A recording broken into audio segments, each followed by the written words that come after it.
I'm Catherine Marshall, and welcome to the Berkley Center for Religion, Peace, and World Affairs. We always have to point out that it's missing one E, so we're not in California. But this is the Berkley Center, supported by Bill Berkley, and it brings together different parts of Georgetown University that work on religion and public affairs in many dimensions. I particularly focus on religion and global development, which, as I say, is this topic that goes from AIDS to zebras. Basically, any issue you can imagine has a religious dimension, and what's interesting is that most of them have not been explored. We have some fellows in this event today. The Jesuit community of Georgetown University is a co-sponsor. I hope some of them are there. Here he comes, the Jesuit community. So, the Global Human Development Master's Program agreed to co-sponsor with a very specific condition, which I have to look at my students here, which is that unless students came, they would never do it again. So, how are we at 1? 2. Okay, two, good. So I think that's a good enough turnout that we can do it again. And then there's the World Faiths Development Dialogue, which in fact is part of the journey that we'll be talking about today. The World Faiths Development Dialogue is a not-for-profit organization that was born with some difficulty in the World Bank and is now sitting at Georgetown University, which is another story.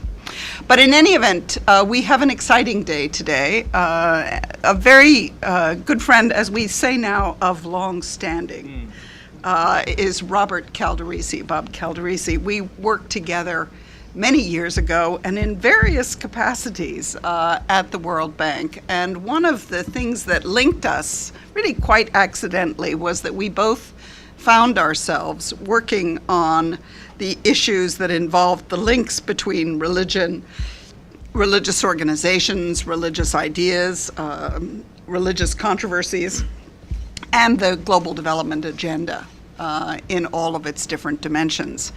Robert, I won't go into details in introducing him because I think he will tell us a little bit of his journey. But he has been involved for the past 3 years in writing what I'm one of the few people who's actually read it, can say is going to be a remarkable book about the Catholic Church and development. And he has gone about this in a wonderfully systematic way. He's traveled around the world, met people over a 3-year period.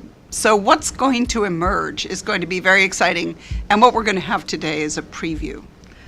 So, Robert.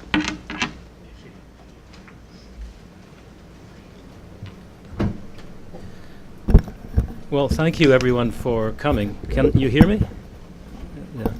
Yeah. Thank you, Catherine and John, for making this possible, and I'm really proud to be here in this center because 3.5 years ago when I had to begin research on my book proposal and the book itself, Catherine was the first person I came to consult for advice on where to look and whom to see early on in order to be able to get off on the right start. So I'm kind of in a sense completing a circle here, which I'm really proud about today.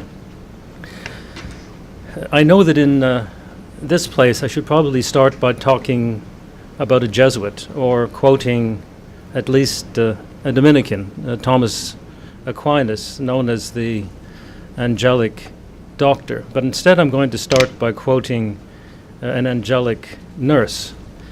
Florence Nightingale never became a Catholic, but she was indebted to the Church for 2 reasons. It was Cardinal Manning who interceded with the War Secretary Sidney Herbert to allow her to go to the Crimea in 1854, and it was Catholic sisters who taught her profession.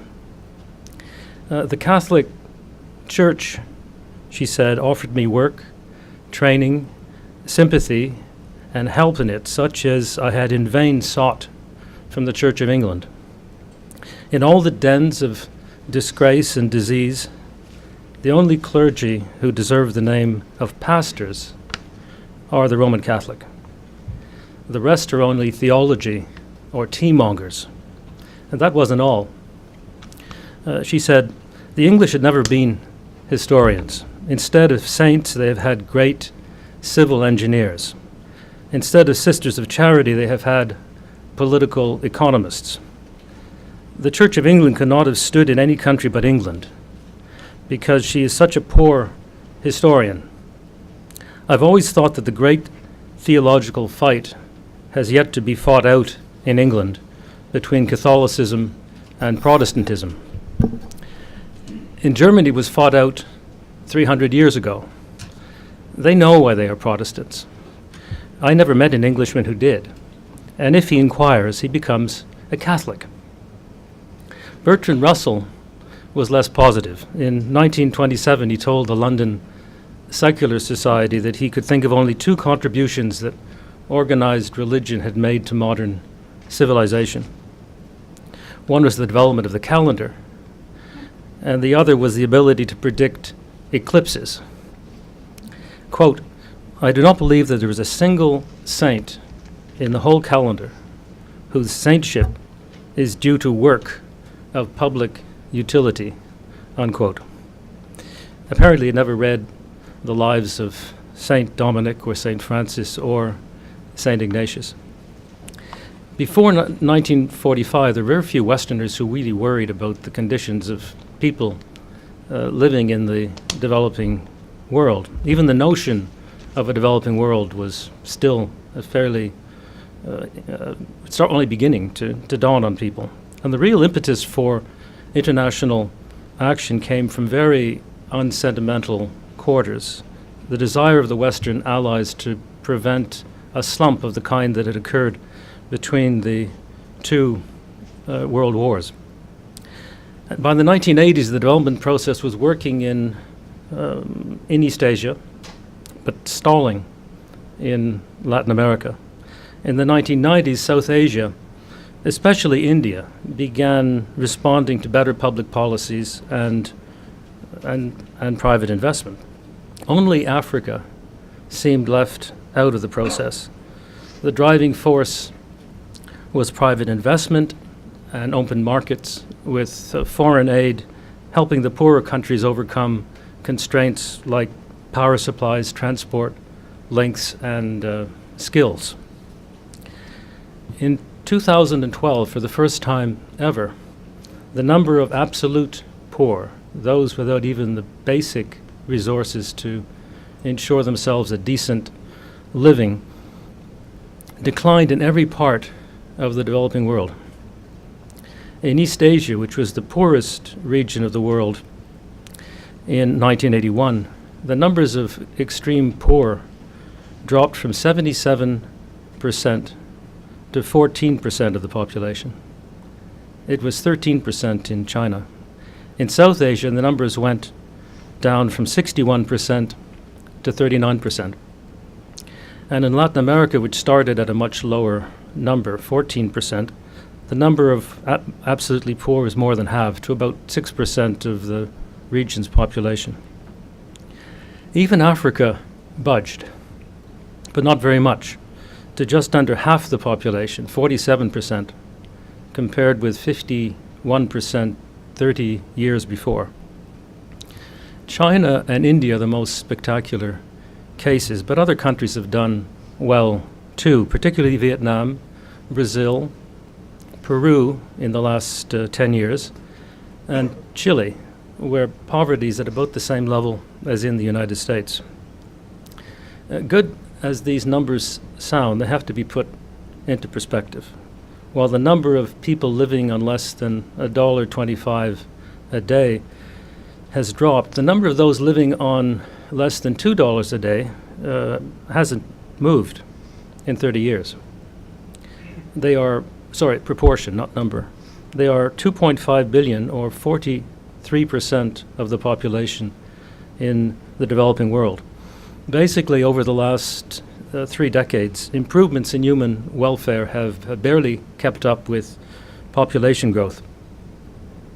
And surprisingly, after all these years of promoting and analyzing development in the world, there's no consensus on what it takes to promote economic growth or development. A stable economic environment is clearly essential: low inflation, reasonable interest rates, predictable rules, and so on. Political stability is also important, but there's some debate, even controversy, about how much is desirable. But as we go wiser, we can overlook the obvious. The former U.S. Treasury Secretary and president of Harvard, Larry Summers, a brilliant man, famous for making unfortunate statements, issued a policy paper at the World Bank when he was the chief economist, suggesting that the most effective contribution to development was to teach girls. And few would object to that suggestion even now. Improving basic health and education services more broadly was an integral part of the successful East Asian development model. Now let's turn to the role of religion. With the exception of Japan, all the first developed countries were Christian, but not everyone welcomed Christian values. In the words of Wangari Maathai, the Kenyan winner of the 2004 Peace Prize, quote, "As Christianity became embedded in Africa, so did the idea that it was the afterlife that was the proper focus of a devotee rather than this one, a legacy that continues to affect development. Such an attitude allows institutions and powerful people to encourage people to remain passive. They sit and wait for their MP, the church, an aid agency, or a foreign government to solve the problem," unquote. She added that they devalue their own capacity and responsibility to act. Whatever its effects, religion remains important to most people in the world, and certainly most people in the developing world.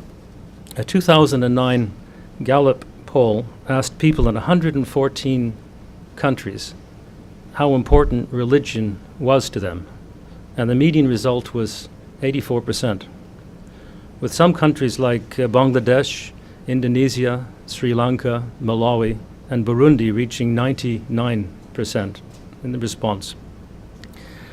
Culture and religion still matter. There's nothing deterministic about the development process. Impersonal factors, geography, natural resources, population, climate, insect, and diseases are all important, but so too is history, the advantages of a head start, and the persistent effects of regional inequalities. Singapore and Mauritius, two islands with very few inherent advantages, have exceeded the hopes that any reasonable person would have had for them back in the 1950s. And although they face the same constraints of disease and climate, Indonesia reduced the proportion of its population living in poverty from 60% to 20% in the same 20 years, from 1970 to 1990, when Africa was losing half its markets to other countries in the world, including Indonesia. Christianity's historical influence in the developed world expressed itself through education and the spread of common values, rather than through the church's direct intervention in the economic and social spheres. The ideas that Christians even had a social mission arose rather late in the 19th century as missionaries were fanning out into tropical countries and running up against inequalities and hardships that begged for solutions. And as modern technology, including medicine, opened up new possibilities for improving the lives of the poor, the pitch of Christian activism became that much more pronounced. Now, what's special about Catholicism? In contrast to some Protestant confessions that stress individual salvation, Catholic tradition emphasizes the importance of collective well-being. like the Southern Africa principle of Ubuntu, which is that people are people because of other human beings. The Catholic notion of the dignity of the human person is rooted in relations with others. Unlike Martin Luther, who believed strongly in the separation of the spiritual and secular kingdoms, or the Orthodox, who see the world as irreparably broken, the Catholic Church believes in the possibility of creating some semblance of the kingdom of God on earth. And this is not to suggest that Protestants are all pessimistic or that they have not been interested in serving others, but the importance of social action and an essential optimism about the world have been at the heart of modern Roman Catholicism. In the words of John Paul II, rejecting the world as evil is fundamentally opposed to the notion of human development as conceived by the Creator, who gave us the world and entrusted it to us, unquote. Now, this sense of engagement in the world has made Catholics and other mainstream Christians, like the Anglicans, Lutherans, and Methodists, very practical. Catholic missionaries in southern Nigeria at the turn of the 20th century made very few converts. And that was because they insisted on ministering to the few rather than preaching to the many.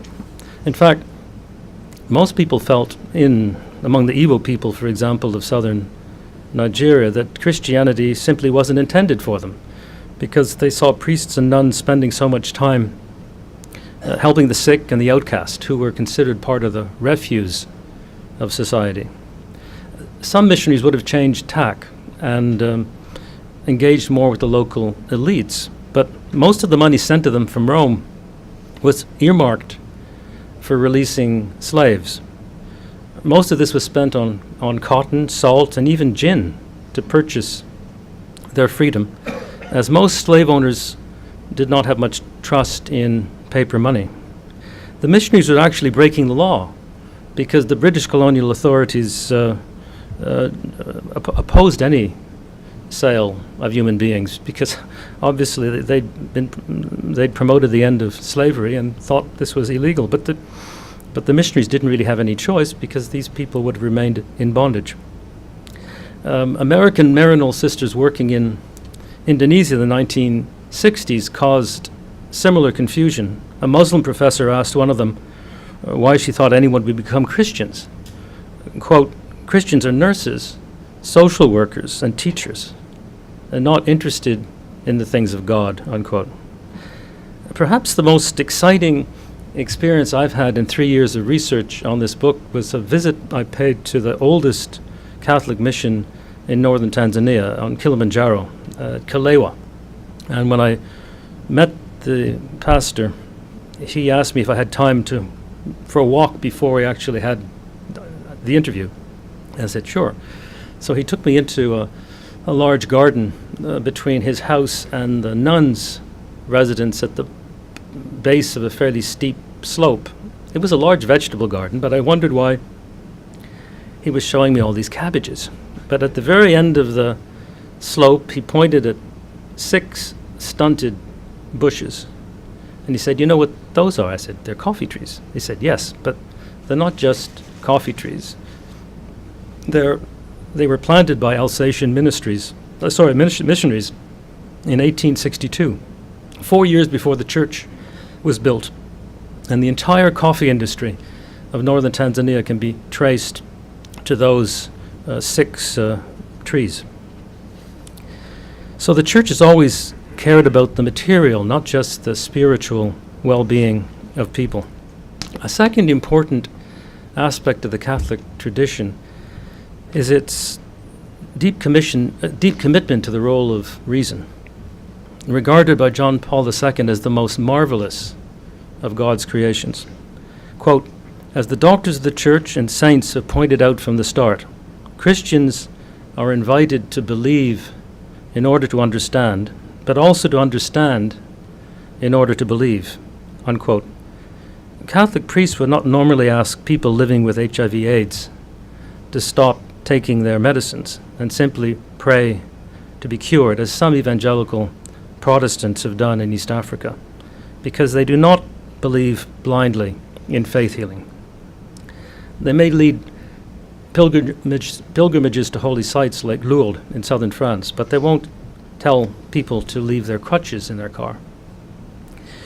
With some striking exceptions in the Counter-Reformation, Galileo being the most striking one, Catholicism promoted the development of Western science by believing in a rational God and an orderly universe that could be better understood through proper inquiry.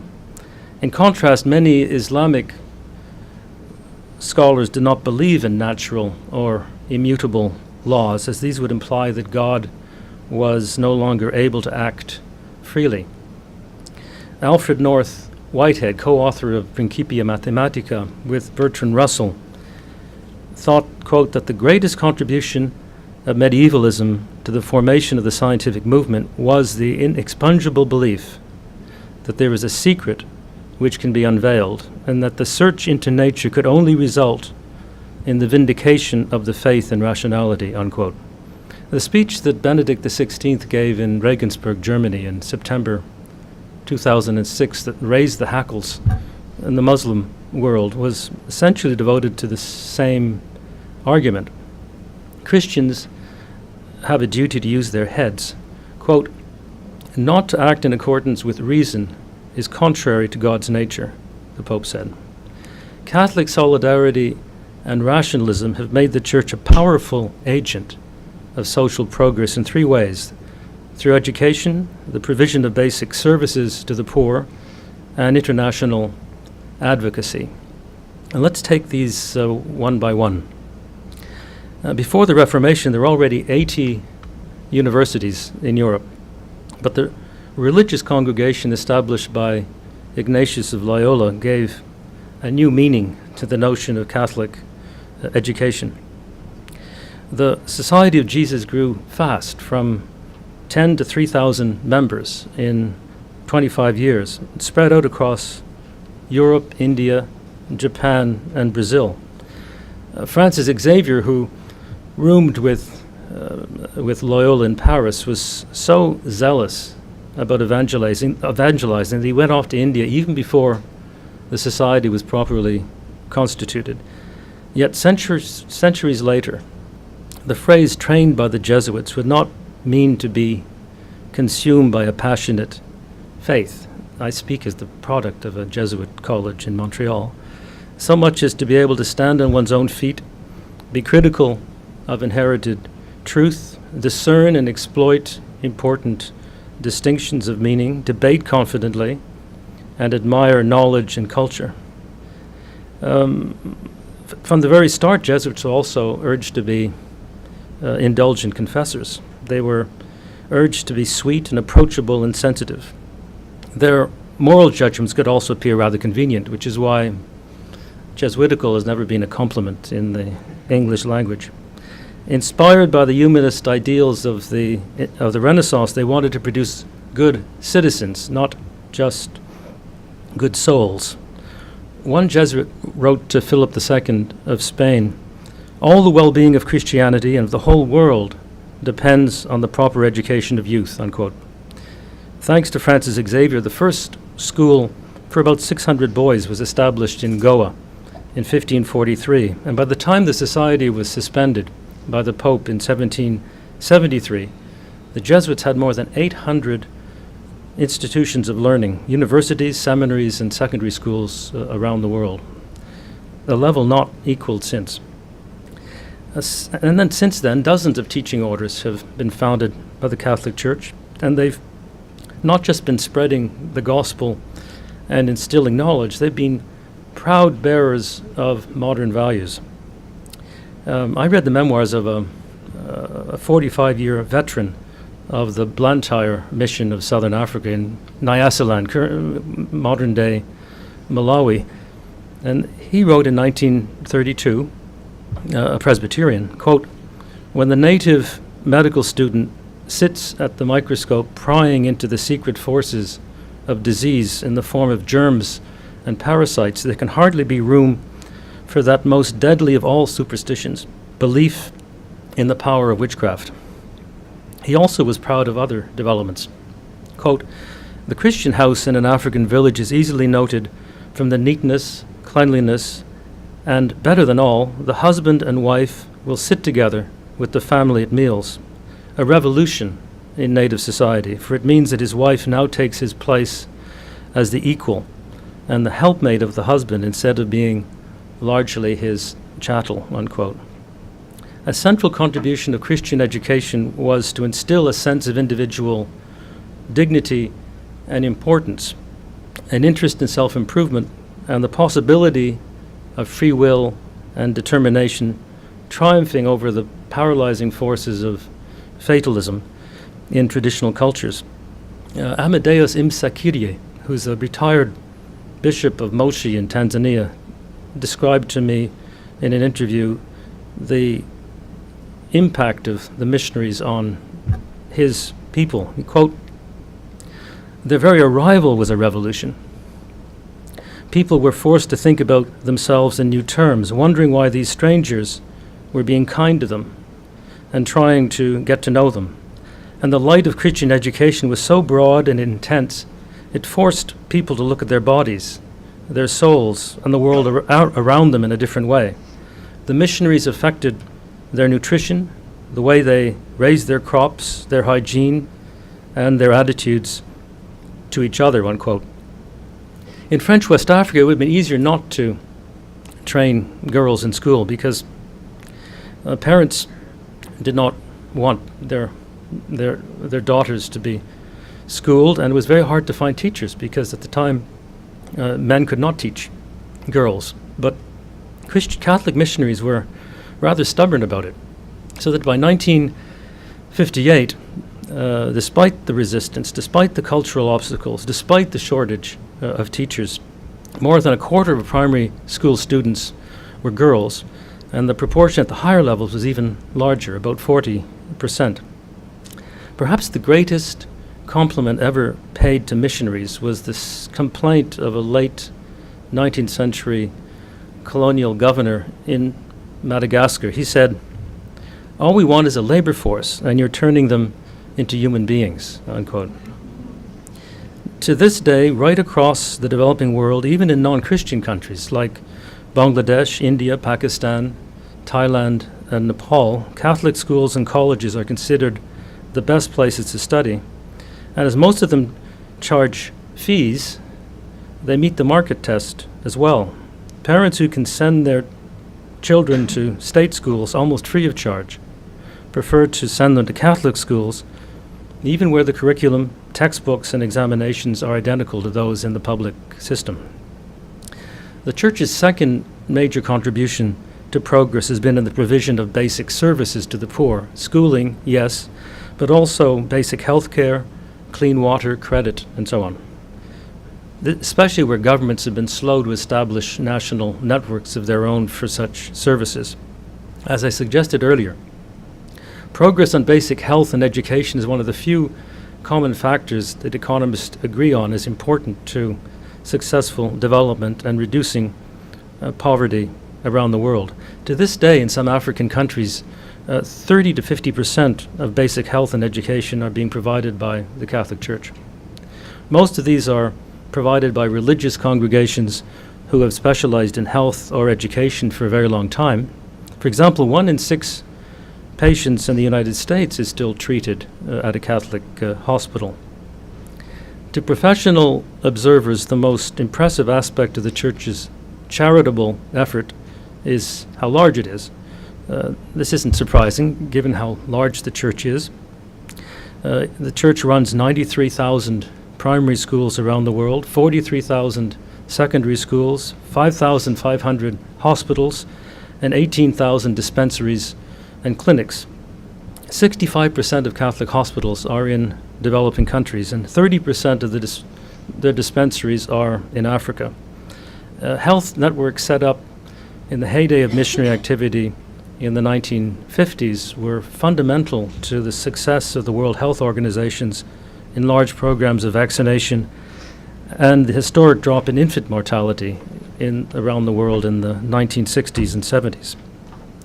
But volume isn't the only thing that distinguishes Catholic charity. In Algeria, the founder of the White Fathers, Charles Lavigerie, who died in 1892, explicitly forbade his priests and nuns from preaching to the sick, and calling it a grave error which will delay and even prevent the rapprochement we want in the long term, unquote. And this principle of gratuitousness was restated by Benedict XVI in his first encyclical, Deus Caritas Est, or God is Love.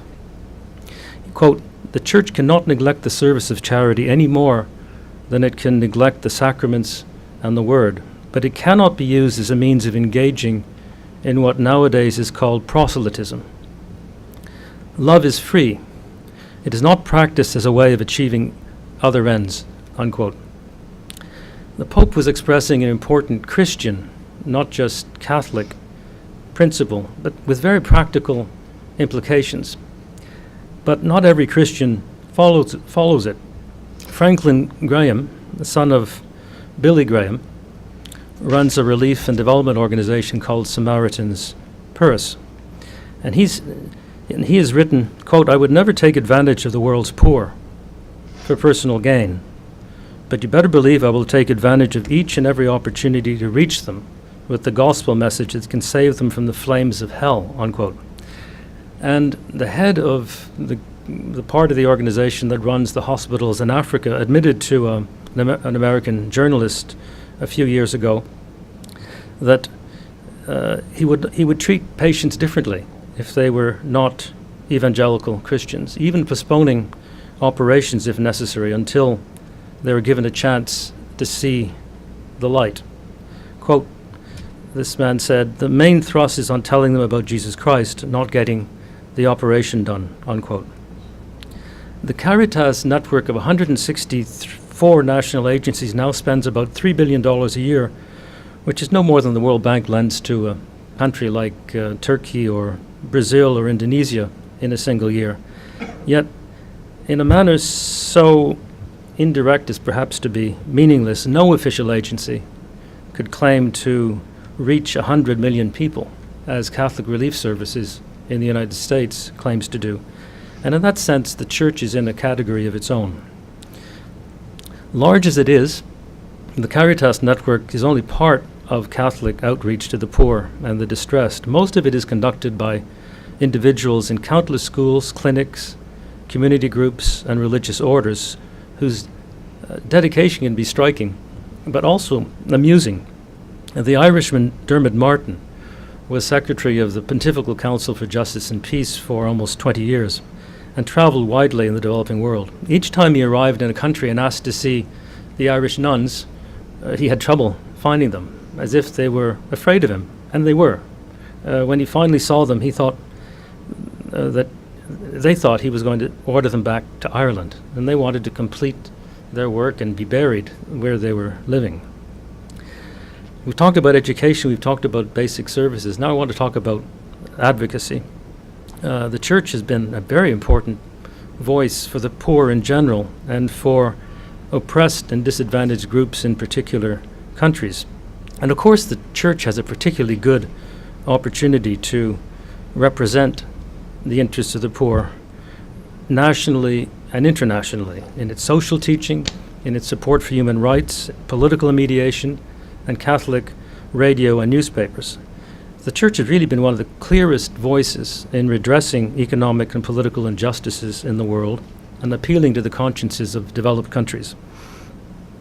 Under this heading, I want to talk about three things: the social teaching of the Church, human rights, and liberation theology. For those of you who feel that I've been too positive so far about the Church, you'll be pleased to hear me say that the Church was a late convert to political common sense. Gregory XVI, who reigned from 1831 to 1846, regarded science and modern thought as a wild boar that would destroy the vineyard of the Lord. He opposed elected assemblies, freedom of the press, freedom of conscience, and the separation of church and state, describing representative government as a pernicious opinion. Pius IX, 1846 to 1878, was so rattled by the new ideas that he made modernism itself an evil in his 1864 syllabus of errors. One of the reasons, no doubt, was that he was himself a victim or near victim of rising political passions in the 19th century. He had to flee his palace after becoming Pope when his secretary was shot dead by revolutionaries. And he escaped disguised as a servant. Even when he died, he could not entirely escape the modernists. During his funeral procession, irate Romans threw mud at the cortege and almost threw his coffin into the Tiber. Pope Leo XIII, who reigned from 1878 to 1903, came to the rescue, perhaps because he'd never had to face an angry mob, or perhaps because the church had lost the last of its papal territories and, in a sense, recovered its soul. He was more open to reform. As late as 1881, he conceded that political leaders, quote, may, in certain cases, be chosen by the will and decision of the multitude without impugning Catholic doctrine, unquote. 10 years later, however, he wrote an encyclical that seemed to set the church on a different course. One of the great ironies about Rerum Novarum, or of new things, in 1891 is that Leo was immediately denounced as a socialist by those who felt he had gone too far in defending the interests of the workers.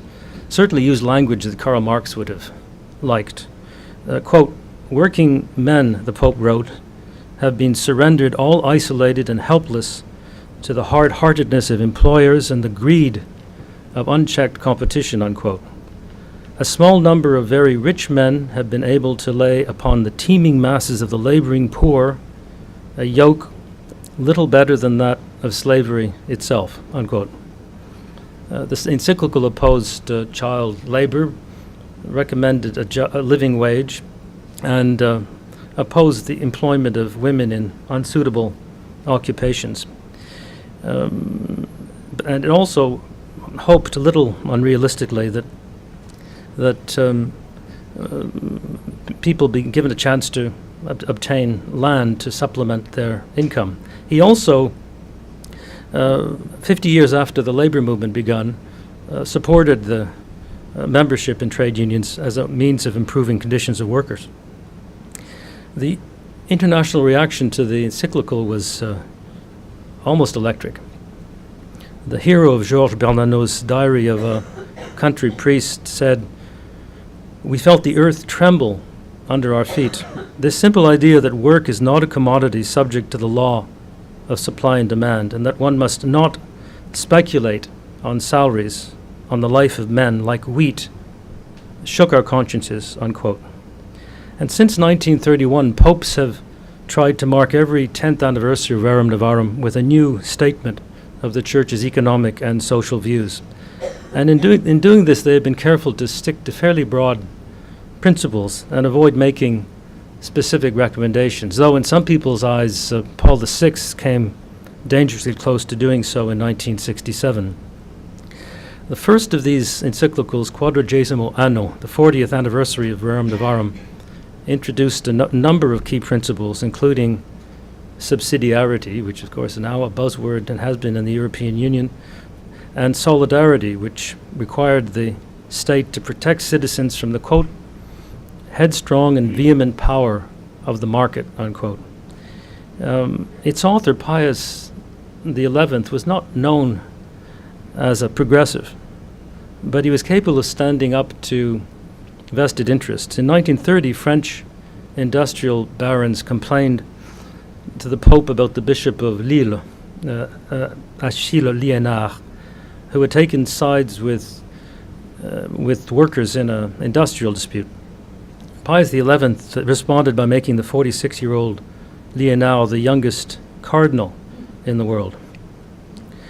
What is important about Catholic social teaching is the impact it had on hundreds of thousands of Christians, not just Catholics, who were fighting injustice and poverty.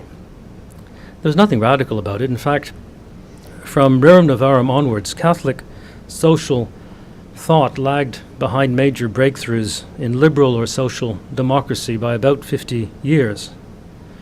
What was significant was that once the Church adopted these values, it went from being a protector of the established order to a proponent of change, and all the more convincingly because of how stodgy and even reactionary it had appeared before. And the world paid attention. At a meeting of the United Nations Conference on Trade and Development in Geneva in 1964, Pius VI representative, the Dominican Louis-Joseph Lebray, was given a standing ovation after his talk. The only other person so honored was Che Guevara. I asked a Maryknoll sister in Africa who had spent her entire adult life in the country, Tanzania, whether she'd felt supported in her work by the Church as a whole. She winced. She said, "You're asking the wrong person." There wasn't a single woman at the Millennium Synod in Rome. And so I said, "What about a religious congregation? Had it been important to her?" She said, "Yes, it's always forced us to be inventive and sensitive and finding new ways of helping those at the margins of society." And then I said, "What about Catholic social teaching?" "Absolutely," she said. "I was attracted to being a nun because our founder wanted us to be contemplatives in action. But it was the Church's equating of our mission as Catholics with the pursuit of justice that has given me the greatest energy, purpose, and satisfaction in life," unquote. Now let's talk about human rights. The most important Catholic figure in the modern human rights debate was Jacques Maritain, the French theologian and philosopher who was marooned in New York when the Germans overran France in May of 1940. In 1942, amazingly to me, at the request of the U.S. Office of War Information and General de Gaulle, Maritain wrote a book called Christianity and Democracy, copies of which were printed on thin Bible paper and parachuted over France by U.S. planes in 1942 to leaven a debate against the Pétain regime. The basic message was the notion of democracy is the lay expression of the Christian ideal. After the war, Maritain helped the Director General of UNESCO, Julian Huxley, to study international precedents for defining universal rights across cultures and ideologies. When the draft Universal Declaration of Human Rights was debated in the UN General Assembly in 1948, a prominent UN official complained that, quote, "the speeches were laced with Roman Catholic social philosophy, and it seemed at times that the chief protagonists in the conference room were the Roman Catholics and the communists, with the latter a poor second," unquote. Even Angelo Roncalli, the future Pope John XXIII, worked behind the scenes on the draft declaration when he was papal ambassador to France during the 1940s. In fact, Maritain's most important convert was the Vatican itself, which until then had associated modern liberalism with secularism and anti-clericalism. Not very long before, during the Spanish Civil War, Republicans had murdered 7,000 priests and religious. The result was that even before they were elected, John the 23rd and Paul the 6th were among the 20th century's most influential advocates of human rights.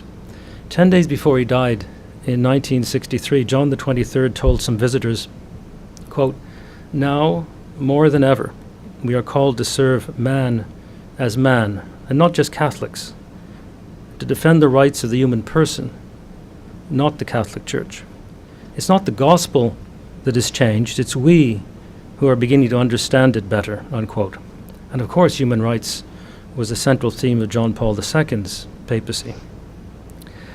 Now, the debate on liberation theology in the 1970s and 1980s is in part a product of Catholic social teaching, but also the special circumstances of Latin America. Oscar Romero, the first archbishop assassinated at the altar since Thomas Becket in 1170, died 18 months after John Paul II became pope. Yet he was not included among the 1,443 people the Pope beatified or canonized in his 27-year reign. And 32 years later, even some of his supporters in the El Salvador Church do not want Monsignor Romero to be made a saint until tempers have stilled. Apart from expressing a preferential option for the poor and the notion of structural sin, the content of the new theology was hard to pin down. In 1979, en route to his first trip to Latin America, John Paul II was asked by a journalist what he thought of this new theology. And he said, well, to begin with, is it a theology?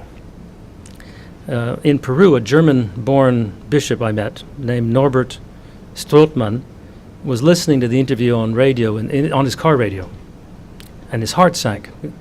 He said, what a horrible way of introducing himself to the region. And later in the official transcript, he saw the Vatican had deleted the comment. More powerful than the language of liberation theology was the moral example it inspired and the serious risks people were taking to live up to a new sense of what it meant to be a Christian.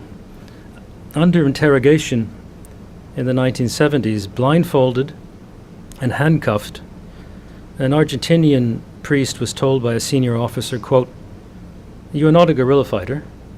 You are not in the violence. But you don't realize that by going to live with them, the poor, you unite the people.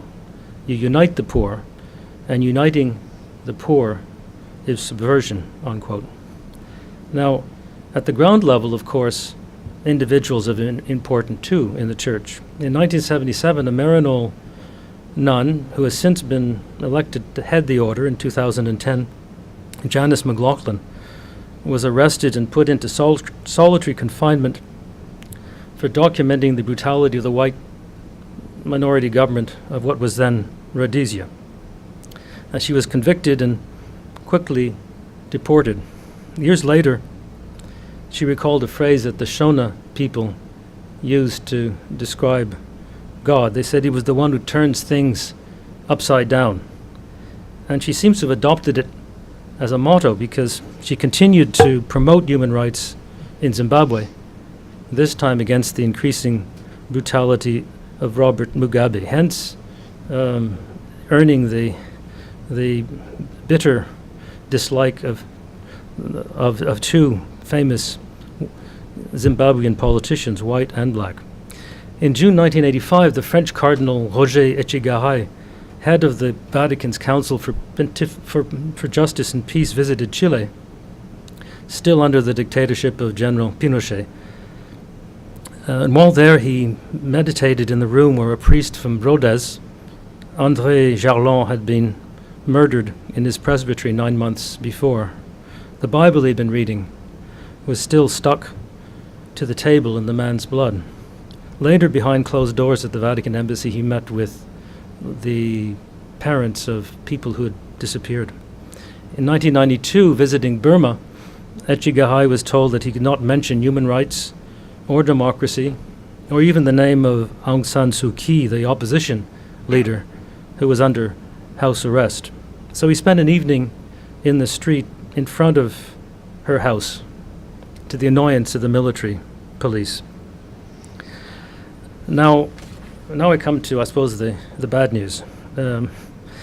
Not everyone believes that Christianity has had a positive influence in the world. In the words of a British Franciscan apostate, Joseph McCabe, who lived from late 19th century to the mid 20th century, Quote, "If our modern civilization was the outcome of Christianity, the length of time between the cause and effect had no parallel in history. Popes in 5 successive centuries, Pius II, Paul III, Urban VIII, Benedict XIV, and Gregory XVI in 1839, condemned slavery, a sure sign they weren't not being listened to. The papacy itself was still using slaves in its Mediterranean galleys up to the French Revolution in 1789. And the Portuguese Bishop of Luanda in Angola was baptizing captives bound for Brazil in the 1870s, 40 years after the British had banned the international trade in human beings. Many of the great social reformers of the 19th century were, in Europe, were those who struggled for the vote, for national education and the emancipation of women. Were not Christians at all, but atheists or deists at best. To quote the ex-Franciscan Fire again, quote, "It was only when the majority of us were convinced that war is evil, that the poor must be uplifted, and so on, that the churches discovered that the ethic of Jesus implied these things," unquote. And of course, in 2 important respects, the church has been swimming against the stream of modernization. The obvious example is contraception. And I swallow hard here because one of the members of the audience is former Director of Population Health and Nutrition at the World Bank. I once felt strongly about this subject. I left the church for 10 years in 1968 after Paul VI reiterated church teaching on contraception. And as a World Bank official in Africa in the 1980s and 1990s, I kept harping on the importance of family planning. Even though people hated my raising the subject, they kept saying, "Our children are our only wealth." I didn't let people know that I owed my very existence to the Catholic Church, as my parents wanted 4 children, but my mother's confessor urged them to have more, and I was number 6. 40 years later, I do not believe that the encyclical had made much of a difference at all. To begin with, very few people in the church were ill-considered enough to insist on putting it into practice. Pragmatism rather than dogmatism won out on the ground. In my 3 years of research, the only cleric I met who admitted to preaching against contraception from the pulpit was an Opus Dei bishop in Lima, Peru. But not every day, he added with a smile, apparently acknowledging, even in his case, that this was an unusual subject to bring up in church. I also asked a German nun in Chile, one of the most beautiful people I met during my work, who runs 2 large clinics in the northern districts of Santiago, about family planning. And she said, we offer, these 2 clinics serve 22,000 people. She said, we offer women the full range of contraception services. And I said, you got away with it? Well, she said, our parish priest stopped saying Mass for a while because he thought we were sinning. And I said to him, this is a matter of conscience, and my conscience is as good as yours, so I'm not going to ask your absolution. But she did decide to go and consult the cardinal in order to appease her pastor's worries. And she had a wonderful 1-hour conversation with the cardinal, who kept praising her work, asking questions about her resources and what she was doing and so on. And after about an hour, there was a knock on the door. Her time was up. And she still hadn't raised the subject that she'd come to ask advice on. And so the cardinal said, well, make another appointment. So a month later, she was in the same situation. The cardinal was very positive, very loquacious. And once again, there was a knock on the door. And the cardinal said, make another appointment. Well, she tried 5 or 6 times and never got back to see the cardinal. And she drew the obvious conclusion.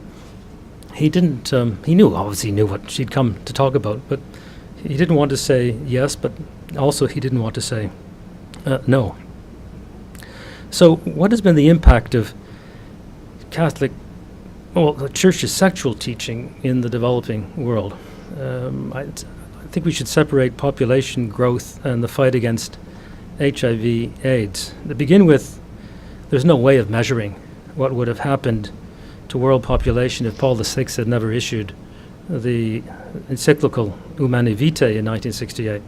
The largest countries, China and India, obviously didn't care very much about the views of the Roman Curia, and they proceeded to introduce, shortly after, highly coercive programs of family planning.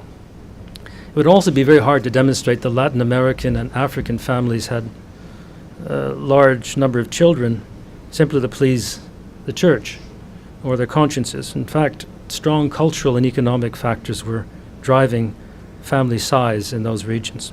But at the same time, Catholics have been among the most eager users of family planning services when they have been introduced in developing countries. The impact of church teaching on the fight against HIV/AIDS is just as difficult to measure, but it's not all been negative. Church teaching has certainly complicated public efforts to contain new infections, but as a whole, the church has had less to do with the spread of AIDS in Africa than ignorance, irresponsible sexual practices, irresolute governments, a lack of respect for women, and poverty, which has forced many young people into prostitution to pay for their school fees or even to put food on their parents' tables. If governments had taken the issue seriously in the late 1980s, like Uganda's President Museveni, no religious organization could have stood in the way. On the positive side, Catholic bishops in several African countries have played an important role in chairing national commissions on AIDS, raising awareness, promoting changes in behavior, fighting stigmatization, and providing medical care, including tests and medicine. Field professionals, without a religious axe to grind, now agree that a comprehensive approach is needed. Abstinence, fidelity, condoms, water testing, male circumcision, and greater use of antiretroviral drugs, which protects against infections but also lowers transmission risks. What is important is that there's been real progress in reducing infections, and the Catholic Church is one of the largest sources of help to people affected by HIV/AIDS. Some estimates suggest that the Catholic Church now distributes a third of all the antiretroviral drugs in the world. Catholic Relief Services in this country receives $1 billion a year from USAID as part of the PEPFAR program overseas. In India, Catholics, who are only 2% of the population, are the second largest provider of health care for those with HIV/AIDS after the government itself. A second negative point about the Church's influence is its attitudes to the market. Catholic suspicion of private enterprise, the functioning of markets, and profit in general have almost certainly given comfort to wrong-headed policymakers in Latin America and Africa.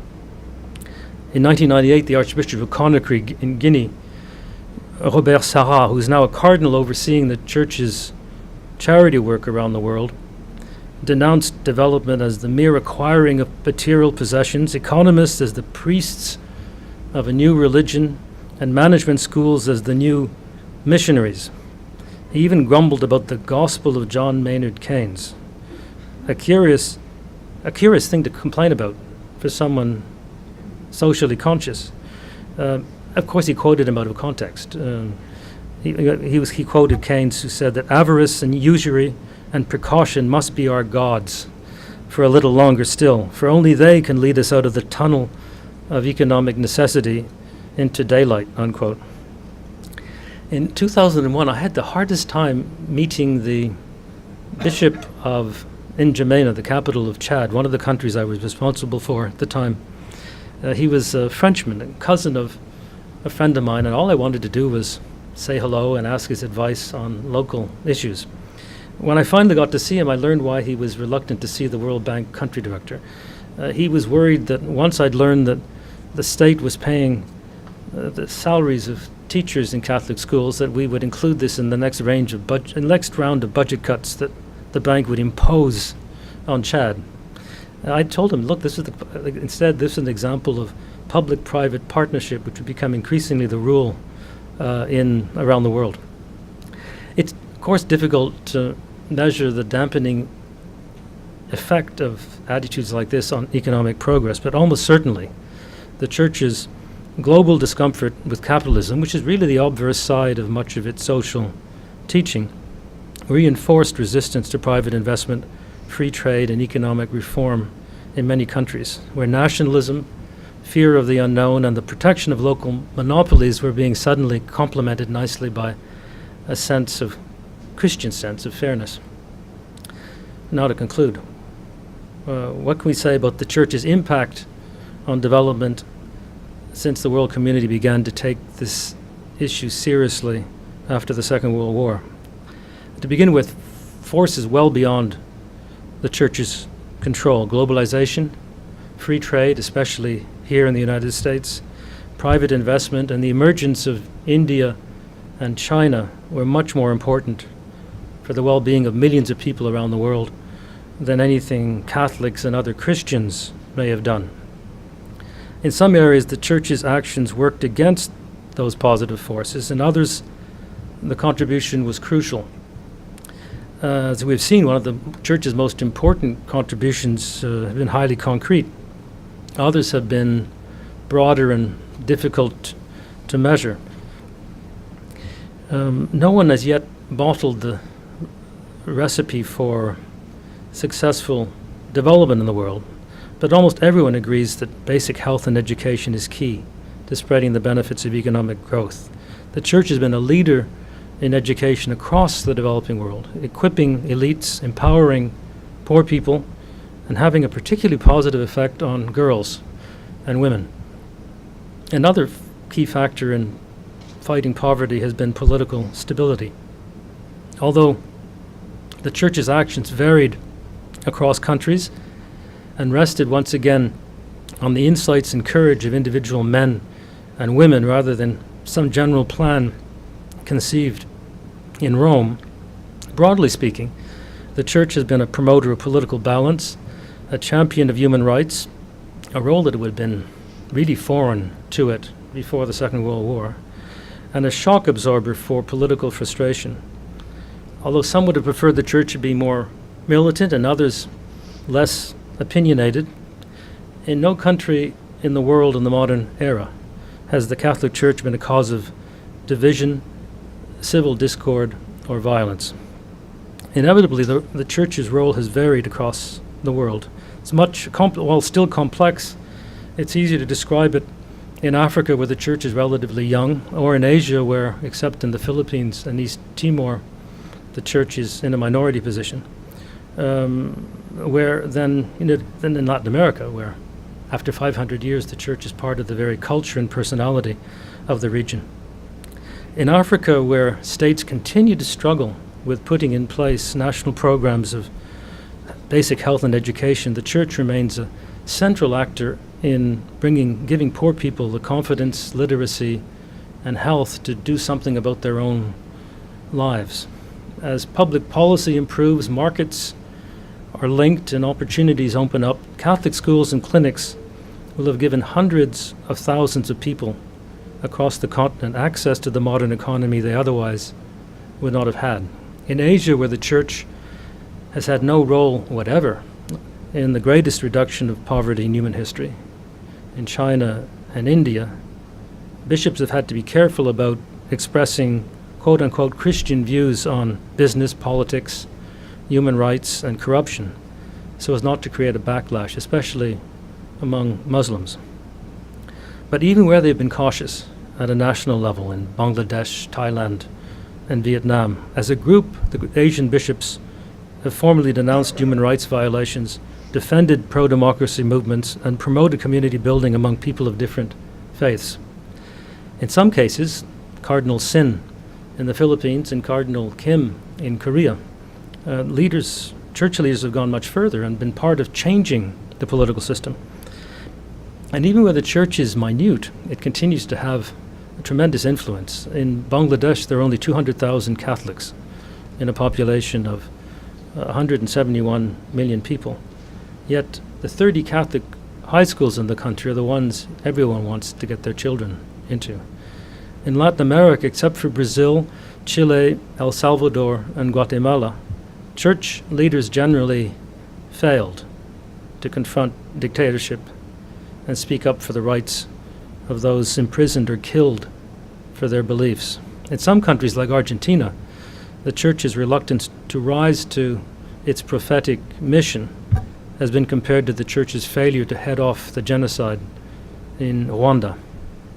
But almost without exception, at the ground level, right across Latin America, church people, individual bishops, priests, religious and lay activists, working in parishes and hundreds of thousands of small Christian communities, mobilized resistance and gave humble people a sense of their rights and the courage to press for change. Globally, the church has played an important role as honest broker and political mediator. The most important example was John Paul II's mediation in the dispute between Argentina and Chile in 1978 over some small islands in the Beagle Channel. People on both sides of the border told me that if that war had begun, it would have lasted as long as the Iran-Iraq war and been just as destructive, because how similarly in size the two economies were, both military regimes and both historic enemies. A fairly concrete contribution to the well-being of those two countries.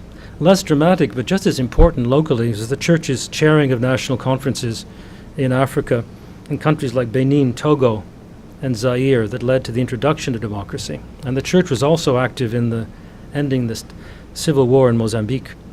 Catholics and other Christians working together have also put pressure on international institutions to reform their approaches and sharpen the poverty focus of their work. A striking example of this was the Jubilee 2000 debt relief campaign, which saw the total debt of the very poor countries reduced from over $100 billion to $40 billion by 2006.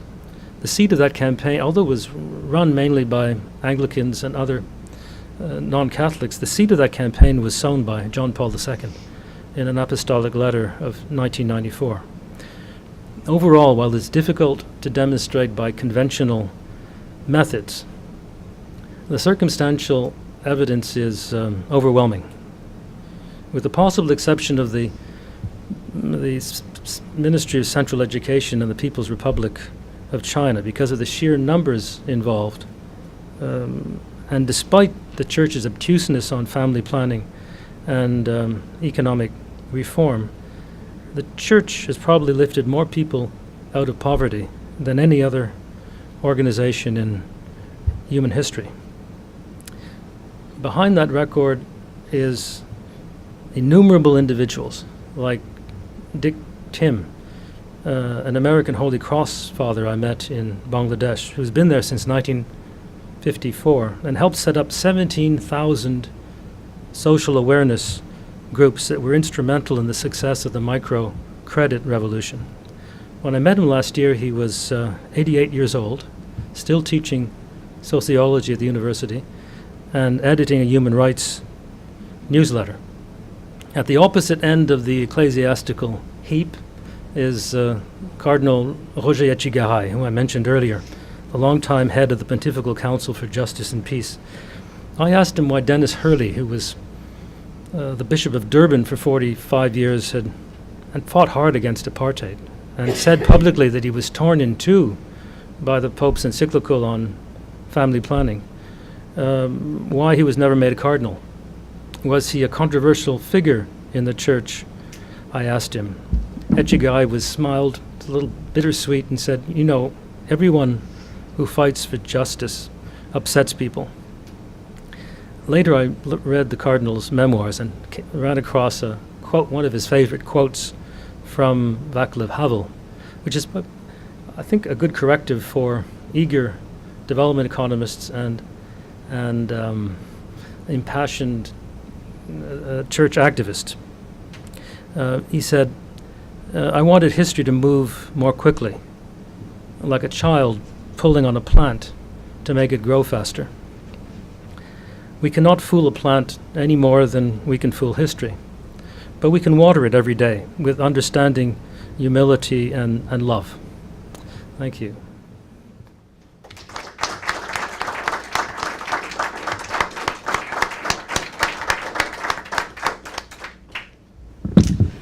Thank you. That's fascinating. We have some time for questions, not very much, because there's a class coming. So why don't we just go ahead, maybe collect a few, just because otherwise we could consume this with one. So go ahead. Hi, Robert. My name's Les Myers. I teach business ethics, sustainability, and Catholic social thought here at Georgetown.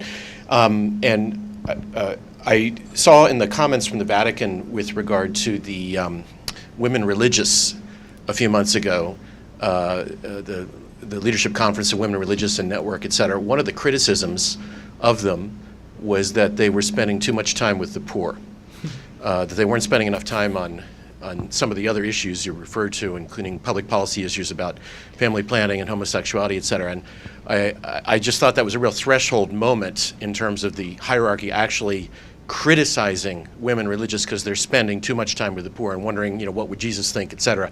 I'm just curious what your reaction is to this rather, burning issue that's happening right now in the church, this very, very current matter. Well, that's a good one to bite, but should we just take that one, or? No, we can more. Let's.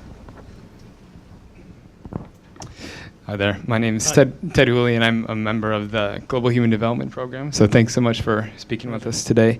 I guess I'm wondering, as a development practitioner in training, what role do you see in the future for Catholic faith-based organizations and the Catholic Church, specifically in Africa, if you can speak to that, in promoting development? Is there a third question right away? Okay. Hi, my name is Mary Grace. I'm a student at Georgetown and a research assistant on the Religion and Development Project here. I was wondering if you could speak to the impact of the explosion of new religious movements, particularly charismatic and Pentecostal movements in the developing world, on the role of the Catholic Church.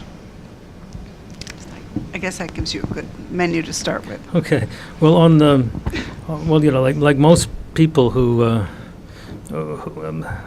of the Vatican II generation Catholics, I'm horrified by the fact that the American women's congregation should be the subject of any study, let alone insulting remarks in the report. So I really don't have much to say about that, except to suggest it reflects I think misguided effort on the part of powerful people in the Vatican to assert Catholic identity, which is kind of rather silly. The Pope, in May of 2010 in Rome, addressing the heads of 164 Caritas organizations, told them they had to become more Catholic.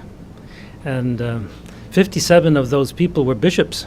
So they're scratching their heads saying, how can we be more Catholic? Certainly it doesn't mean just helping Catholics. Certainly it doesn't mean just employing Catholics in our networks and so on. So there are things going on in parts of the Vatican which no one understands, but which seem to be a reaction to what is seen as a secularist assault on its authority and identity. And I think it's silly and unfortunate, and I suggest that Catholic identity should really be about self-effacement rather than, and for the Church to worry about, there are people who argue that in the tension between identity and relevance, if you focus too much on identity, you become fundamentalist. If you try to be too relevant, you sort of melt into society rather than, and I suggest that in my book that for the Church to worry about not being noticed would be like a giraffe worrying about being lost in the high grass. I would say the Church there's no doubt about the survival and the importance of the Church. In fact, the Church is growing all around the world, even in this country, because of Hispanic immigration.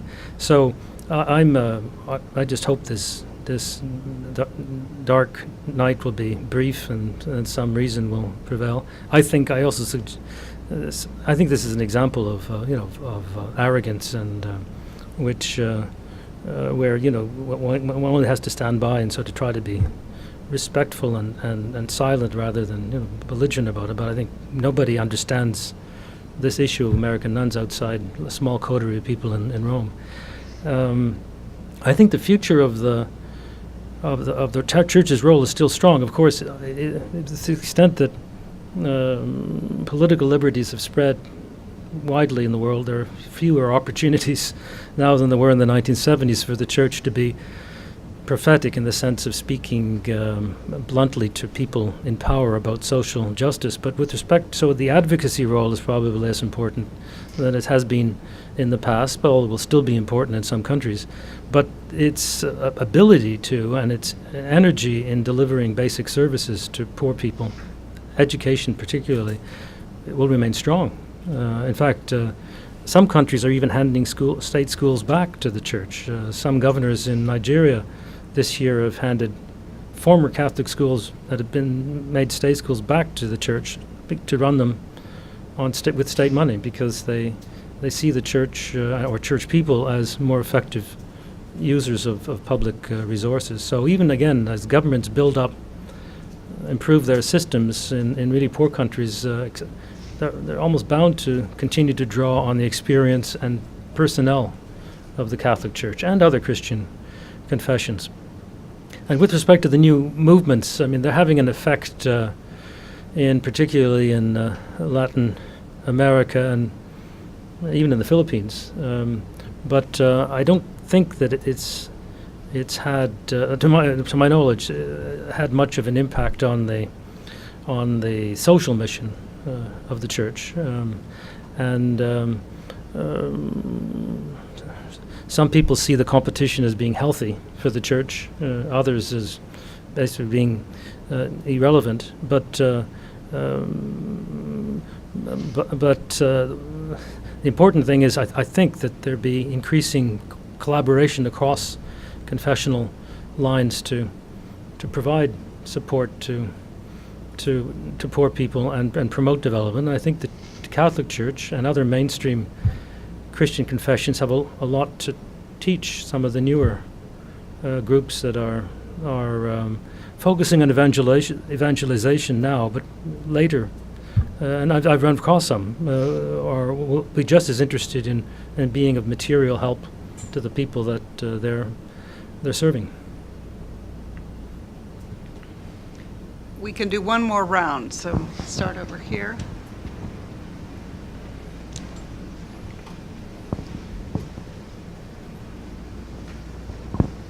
Hi, my name is Kate Cater. I work at a conflict transformation organization here in DC. And one of the things that I've heard in terms of the church and international development, and with other religions too, is a lack of cultural sensitivity when they go into countries. So I know that like in some areas it's been seen that one of the things that impedes the church's work is not forming or being more accommodating with the culture, and that it's been an impediment to the effectiveness of the church's work. So just wondering if you had any comments on that, or if the church is changing to move that. Other?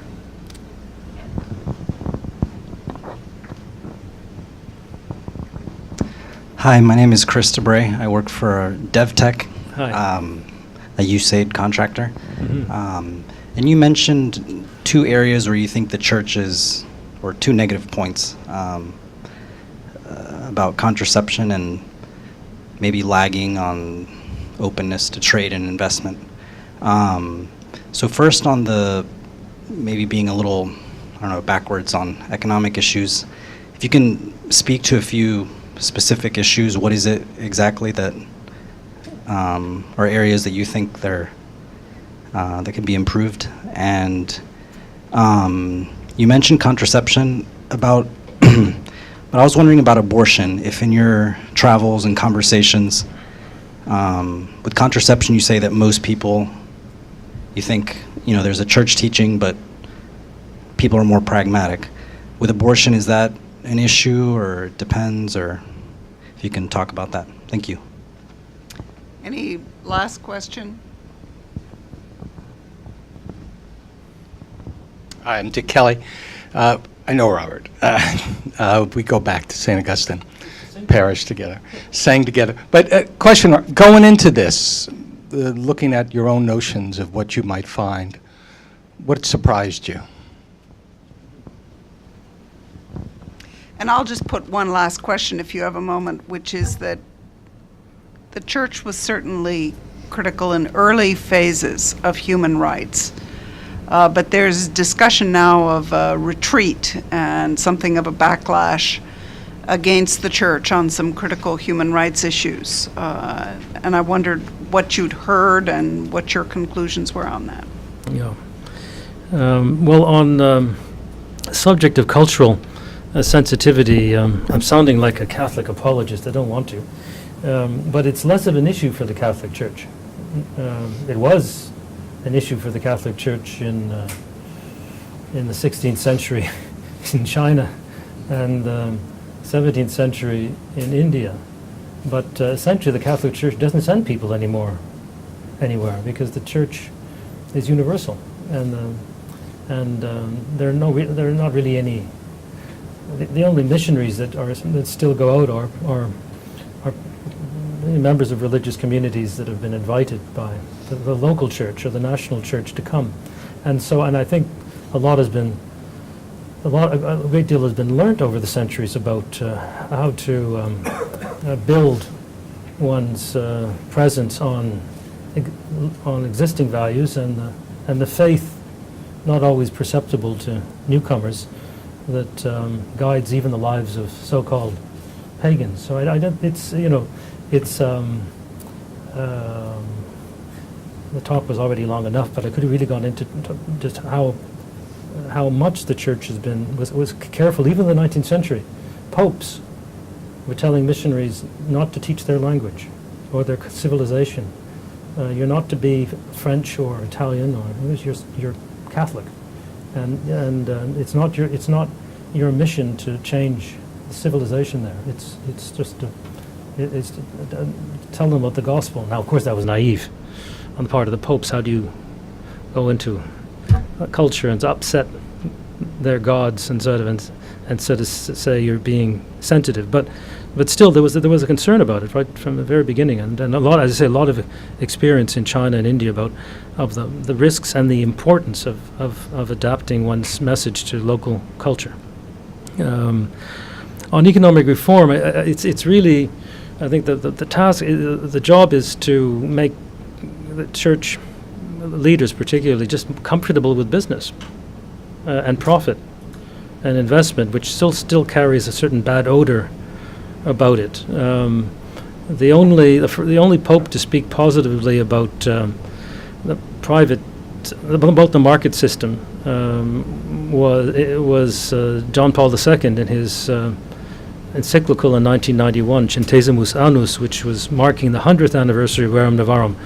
But it was a paragraph or two in a very, very, very long encyclical, enough for the conservative American Catholic Michael Novak to say that this encyclical had rung like a sonic boom across the Roman sky and so on.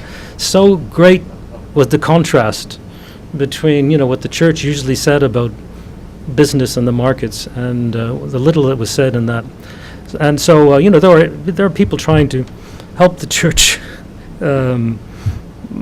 become more modern in that sense, including the Acton Institute based in Grand Rapids, Michigan, who have a very dynamic young staff in Rome doing seminars and sort of explaining to people how good business people can also be very good Catholics. I haven't run across any evidence that the church's position on abortion has had much of an effect on economic or social conditions, but obviously to the extent that women's choices have been restricted on family planning generally, undoubtedly there's been hardship caused in individual cases.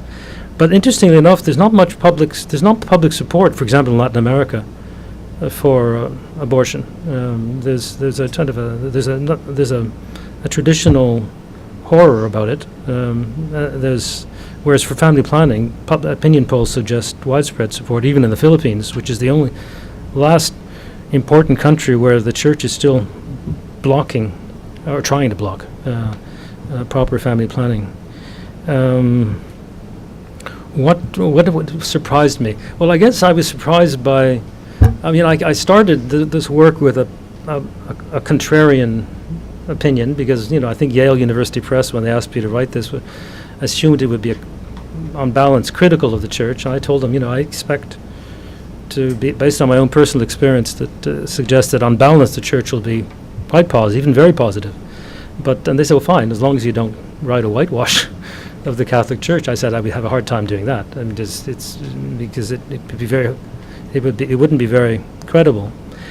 So I was surprised by just how many examples of the church's pragmatism. The example of those coffee trees. I mean, I was stunned. I mean, just how down to earth those missionaries had been early on about thinking about economic possibilities for the people around them. And the second thing which surprised me the most was this theme of the importance of reason in the Catholic Church. I mean, as a highly educated Catholic, I was surprised by that. And I think it's central to the argument that the Church has been profoundly important in the modernization process in the developing world. So I think those are the two things that surprised and, of course, reassured me that I was on the right track. Although in some areas I've modified my hypothesis because, so for example, on population, I thought my book, even if it was positive in that sense, the contraception chapter would be ballast like this. But in fact, as I talked to people, and again asked every priest and every bishop I met, have you ever preached against contraception from the pulpit? And then talking to people who are not Catholics, who are UNAIDS and other World Health Organization in the field, there was a much more nuanced and complicated story to tell. So I think those are the things. I'm not aware of the Church retreating on human rights, except that there are fewer. I mean, I read as much as I can every day from the Vatican news service to sort of, and they seem to be still capable of fairly strong statements on, in general anyway. But it's possible that in specific cases they've not been very assertive or strong. But that's also been true all along. I mean, Dennis Hurley was a hero in South Africa, but he was constantly being told by the papal nuncio and fellow bishops to tone it down because the Church wanted to have good relations with a racist government in the same way they wanted to have good relations with the Soviet Union and with the dictators. I mean, this tension between realpolitik and the Church's faith and mission, I think, was fairly real. Yes. A quick question. My name is Louise Ross, and I live in the neighborhood. What about, speaking of human rights, what about women in the priesthood and the Palestinians? Yeah. The second one's easy. The Church has been very pro sort of Palestinian for a very long time, at the great risk to its reputation in some countries. The Church position on that has been very, I think, admirable. On women in the Church, it's not particularly. I mean, I haven't gone into that in the book because there's so many subjects one could. I don't. It's not a. I think women should be priests.